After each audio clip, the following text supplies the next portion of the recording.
الرحمن الرحيم الحمد لله رب العالمين الرحمن الرحيم مالك يوم الدين إياك نعبد وإياك نستعين اهدنا الصراط المستقيم صراط الذين أنعمت عليهم غير المغضوب عليهم ولا الضالين.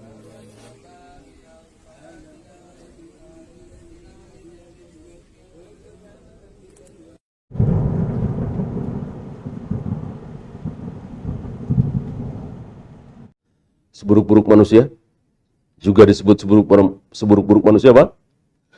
Yaitu manusia yang menjadikan kuburan menjadi tempat ibadah. Padahal disebutkan di situ kubur-kubur para nabi. Kubur nabi dijadikan ibadah, ini haram. Salat di situ, tawaf di situ, baca Al-Qur'an di situ, bermunajat kepada Allah di situ, ini syirarun nas, kata Nabi, seburuk-buruk manusia. Padahal itu kuburan para nabi. Apalagi yang bukan kuburan nabi, lebih buruk lagi. Kuburan nabi saja tidak boleh dijadikan tempat ibadah. Ibadah di masjid atau di rumah, bukan di kuburan. Kuburan tempat orang mati. Adakah keberkahan datang dari kuburan? Tidak ada. Keberkahan itu datang dari masjid, dari majelis ilmu, dari baca Al-Quran, salat, puasa, zakat, haji, sedekah. Keberkahan muncul dari situ, bukan dari kuburan.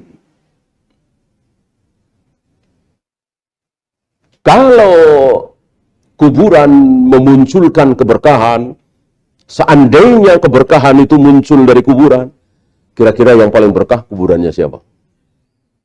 Kuburan Rasulullah SAW.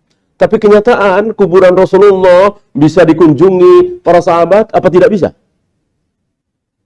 Abu Bakar, para sahabat suka-suka mereka ke kubur Nabi, bisa nggak? Nggak bisa. Kuburan Nabi ada di mana waktu itu? Begitu beliau wafat, beliau dikubur di mana? Di kamarnya Aisyah. Ya tentu nggak sembarang orang bisa masuk kamar Aisyah. Paling Abu Bakar, paling Asma, Abdurrahman, abangnya Abu Bakar, ya.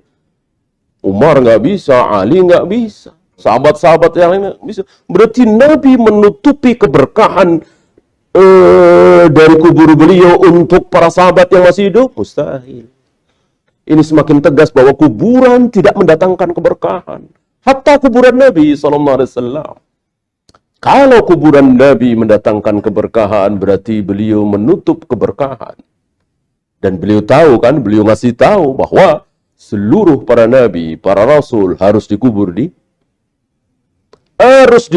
di titik di mana nabi itu wafat. Wafat di pinggir kali, ya di pinggir kali itu dimakamkan. Wafat di pinggir batu, ya di pinggir batu itu dikuburkan. Wafat di bawah pohon, ya di bawah pohon itu harus dikuburkan. Nggak boleh bergeser sedikit. Ya, Rasulullah Muhammad SAW wafat di kamarnya Aisyah. Di kamarnya Aisyah, ya otomatis harus dikubur di situ. Nah, inilah jawaban dari ocehan tuduhan kaum Syiah Rafidah yang mengatakan di acara pemakaman Rasulullah, Abu Bakar dan Umar nggak datang. Malah sibuk rebutan jabatan katanya. Ini fitnah. Tentang nggak datang ya iya. Ini kan Aisyah, di kamarnya Aisyah. Ya, artinya sempit. Maka ya yang perlu saja. Ada Ali di situ, ada Fudail di situ. Ya.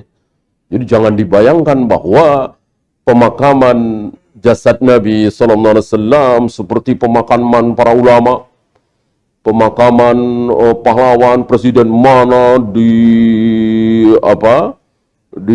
Arab, abring-abringan, tahu abring-abringan,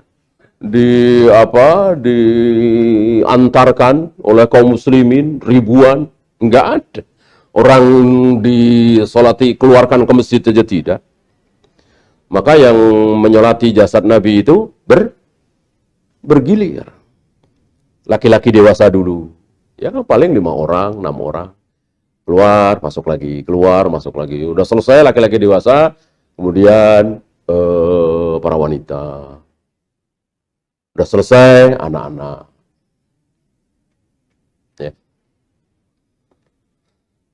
Ini dia. Jangan pernah beranggapan bahwa kuburan mendatangkan berkah. Lihat saudara-saudara kita. Kasihan sekali mereka menghabiskan energi, tenaga, uang tidak sedikit, apalagi dibanding dengan ekonomi mereka, ya. Ke Demak, ke Banten, ke Madura, ke Surabaya, ke Ampel, ke ini, ke itu. Mereka mengira bahwa di situ ada keberkahan karena ini orang soleh, wali Allah. Lebih soleh mana dengan Nabi Sallallahu Alaihi Wasallam?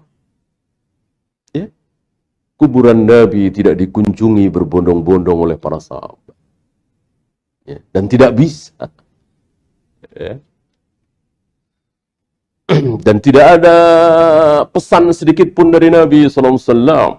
Nanti seandainya aku terpaksa dikubur di kamar Aisyah misalnya, ya, Aisyah suruh kemana misalnya, buka kuburanku biar kaum muslimin leluasa berziarah ke kuburku karena kuburku mendatangkan berkah. Tidak ada. Tidak ada sedikit pun ucapan beliau seperti itu. Ya. Dan Allah tidak pernah lupa, Allah tidak pernah kelupaan. Ya. Seandainya Nabi harus berbicara seperti itu, tentu Allah sudah gerakkan bibir beliau untuk mengucapkan kalimat itu karena beliau maksum. Ini semakin tegas bahwa kuburan itu tidak ada apa-apanya. Hanya tempat orang mati, di situ kita disunahkan berziarah agar kita sadar, kita ingat bahwa kita akan mati. Itu saja. Tidak mendatangkan keberkahan seperti kita baca Al-Quran, sholat, dan seterusnya. Ini syirarun nas ada dua.